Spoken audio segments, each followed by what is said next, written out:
Gwamnatin jihar Borno ta hannun kwamitin da ya kafa ya raba tallafin kuɗi naira 600,000 ga iyalin manoma 43 da Boko Haram ta kashe a Zabarmari.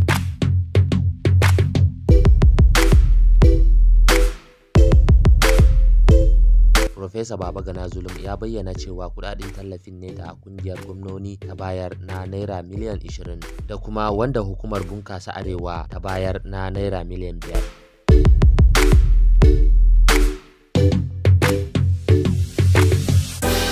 Baya ga kayan abinci, kwamitin gwamnan ya raba buhuhunan kayan abinci 13,000 tare da dubban jarakunan mai, taliya da sauransu. Ga hotunan